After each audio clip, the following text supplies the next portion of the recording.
Vamos lá, pessoal. Primeiro aqui rapidinho falar das questões da prova. Eu fiz ela ontem de madrugada, rapidinho, e acabou que ficou assim. Uma questão de ondas eletromagnéticas, beleza, estacionárias, que é aquela de lembrar que um ventre é... Pronto, se tu lembra que um ventre é meio lambda, tem matemática básica em dia, tu não vai ter problema.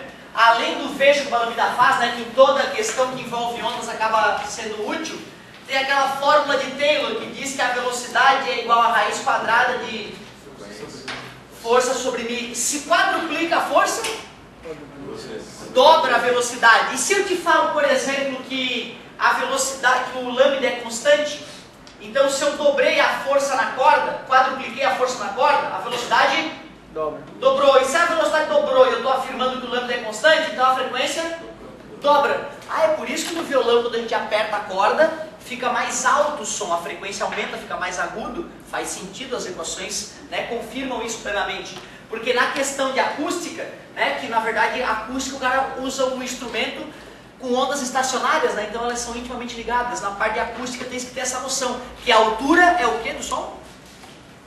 Frequência, cuidado, né? A altura é a frequência, beleza?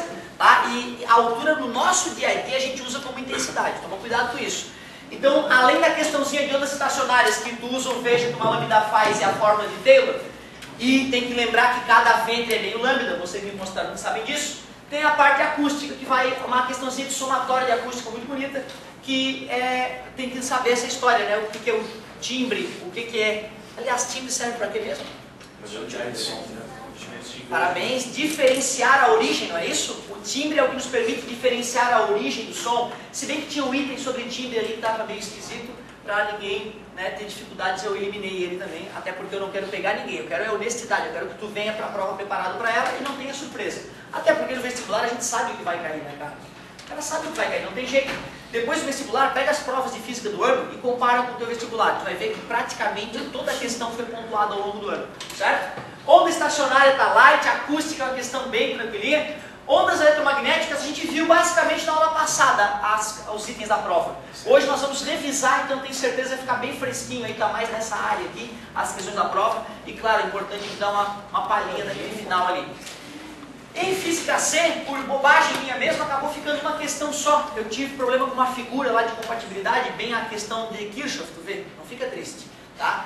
Bem a questão de Kirchhoff, ela acabou tendo que ser eliminada por problema de incompatibilidade. Vai cair uma questãozinha de capacitores que nós começamos a ver na última aula, né? Então é na aula de hoje, na segunda aula de hoje, na nossa segunda aula de hoje, que a gente vai finalizar a história e é uma questão bem tranquila. Agora Física E, bem bonita. Essa aqui é a parte mais bonita da prova. Corrente elétrica gera... Te ensinei a calcular o campo magnético em 3 situações: fio reto, espira e solenoide, não foi? Eu não vou te pedir para calcular dessa vez, eu vou te pedir para me dizer para onde está apontando o campo. Então olha, presta atenção, hein? Vou dar a questão na prova para vocês. Tá gravando aí? Tá, meu Deus. Tá. Beleza, meu querido. Então olha só, aqui tem um fio reto, tá vendo? Ó? Bem na altura da cabeça de vocês, tá vendo? Bem na altura da cabeça de todos vocês. Ah, mas eu sou mais alto, não viaja, acha aí. Tá beleza? A corrente está passando para lá, tranquilo? A corrente está passando para lá. Eu pergunto, na cabeça de vocês, para onde aponta o vetor campo magnético? Pensa com calma antes de responder, tá? A corrente está para lá e aqui está o fio. Aí está a cabeça de vocês. Na cabeça de cada um de vocês, para onde aponta o campo magnético? Pensa um pouquinho. Pé, fechou? Para onde? Para onde? É para baixo ou é para trás de vocês? Vamos ver? Pega com a mão direita no fio, não é assim? Quando eu pego a mão direita no fio, olha lá como é que a mão acompanha o fio, ó. Não é sempre assim que a gente faz, mostrando que a linha de campo é círculo, lembra? Então quer dizer que tem um círculo de campo eletromagnético e esse círculo está passando na cabeça de vocês.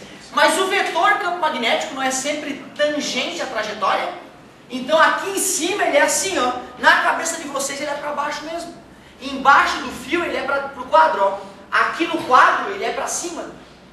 Tá? Então toma cuidado, gente. A linha de campo é circular e o vetor campo magnético é sempre tangente à linha de campo. Quer ver? Vamos ver se a gente faz um desenho aqui para a galera relembrar isso. Ó. Peguei o fio, corrente elétrica para cima.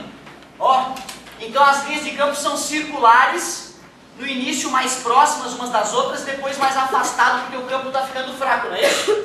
Aqui, ó, na frente do fio, o campo é para lá, ó. Aqui do lado, o campo é lá para dentro do quadro, beleza?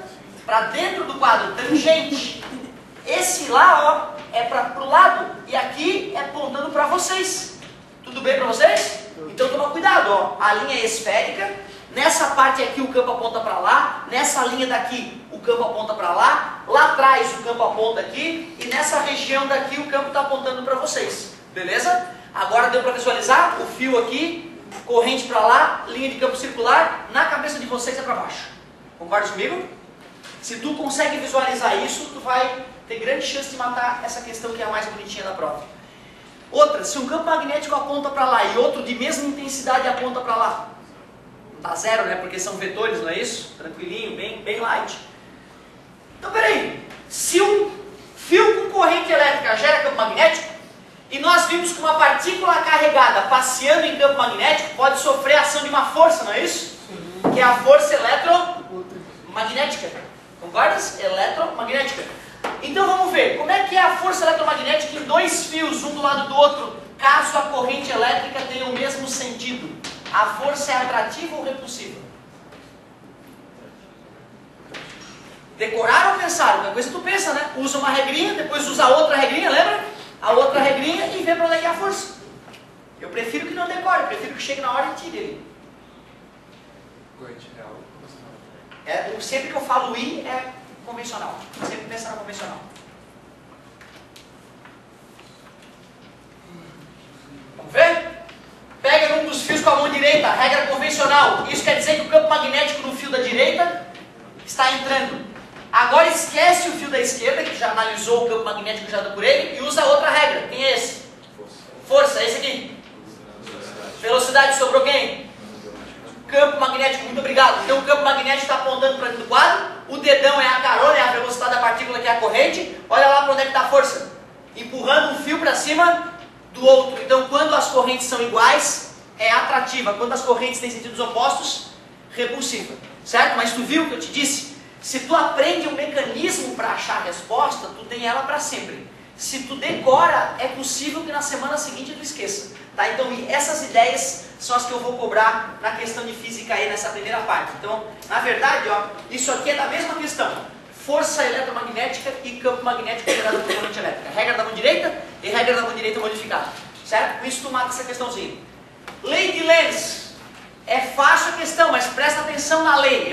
Eu daria uma lida na lei antes de ir para a prova. A lei de Lenz diz que a corrente elétrica induzida tem sentido tal que gera campo magnético que se opõe à variação do campo magnético que originou a corrente. Cuidado, gente.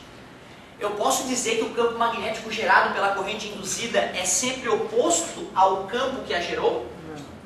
Não, é oposto à variação. Lembra que quando o campo estava ficando fraco, o campo magnético gerado ajudava ele a aumentar?